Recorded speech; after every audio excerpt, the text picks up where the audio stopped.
Selamat datang di pembahasan kita untuk mata kuliah Ekonomi Politik Modal Pembangunan.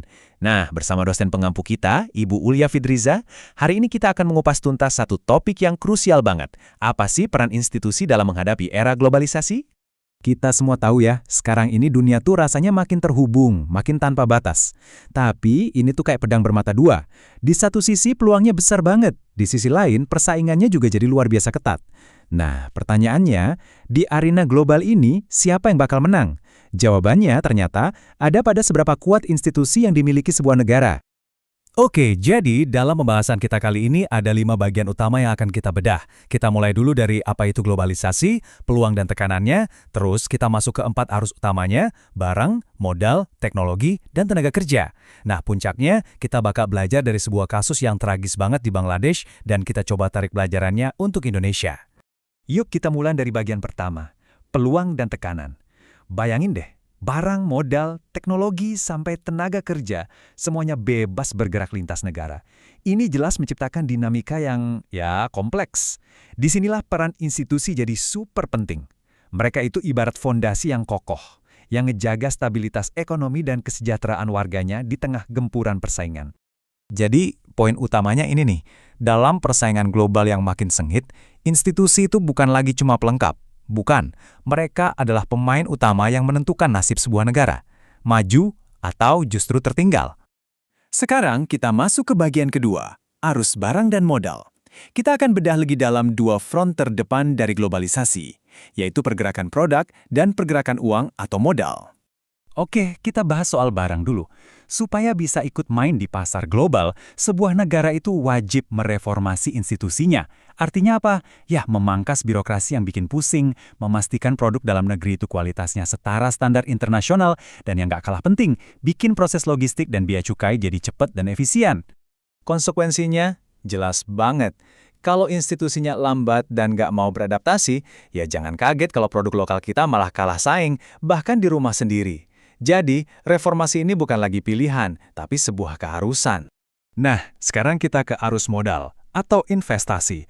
Sifat modal global itu geraknya super cepat dan selalu cari tempat yang stabil dan punya kepastian hukum. Karena itulah, institusi harus kuat. Contoh konkretnya, ya, menyederhanakan izin usaha, misalnya lewat sistem online single submission. Terus, menjamin hak-hak investor terlindungi, dan memastikan semua urusan pajak dan tata kelola itu transparan. Dan ini dia resiko terbesarnya. Kalau institusi sebuah negara itu rapuh dan gak bisa dipercaya, investor bakal kabur. Modalnya bakal lari ke negara lain yang dianggap lebih aman. Nah, fenomena inilah yang disebut capital flight, dan ini bisa loh melumpuhkan ekonomi sebuah negara. Seram kan? Lanjut ke bagian ketiga, teknologi dan tenaga kerja. Setelah barang dan modal, sekarang kita lihat tantangan inovasi dan kualitas sumber daya manusia kita di tengah arus globalisasi. Gini, supaya sebuah negara itu nggak cuma jadi konsumen teknologi dari luar, institusinya harus proaktif. Caranya, ya dengan mendorong riset dan pengembangan di kampus-kampus, memastikan pendidikan vokasi atau kejuruan itu nyambung sama kebutuhan industri, dan juga ngasih insentif yang jelas buat para inovator. Pilihannya sebenarnya cuma 2, dan kontras banget. Mau jadi pengguna pasif yang selamanya bergantung sama orang lain, atau jadi pengembang aktif yang mandiri. Nah, institusi yang kuat inilah yang jadi penentu kita bakal ada di sisi yang mana. Terakhir, kita bicara soal manusianya, tenaga kerjanya. Pasar global itu nuntut pekerja yang terampil dan bisa beradaptasi. Makanya, institusi pendidikan harus fokus ke peningkatan keahlian atau skill upgrading. Di sisi lain, negara juga punya PR, yaitu melindungi tenaga kerja migran kita dan memastikan hubungan antara pekerja dan perusahaan itu adil dan seimbang. Coba bayangin kalau pasar kerja kita kaku dan nggak bisa beradaptasi. Udah pasti kita bakal kalah saing, perusahaan bakal susah cari talenta yang pas, dan para pekerja juga bakal susah dapat pekerjaan yang layak. Ini sih resep pasti buat gagal di ekonomi global. Oke, sekarang kita masuk ke bagian keempat, studi kasus Bangladesh. Kita akan geser dari teori ke sebuah contoh nyata yang sangat menyakitkan, soal apa yang terjadi ketika institusi gagal total melindungi warganya. Coba lihat angka ini, 84%. Sebesar itulah kontribusi industri garmen terhadap total ekspor Bangladesh.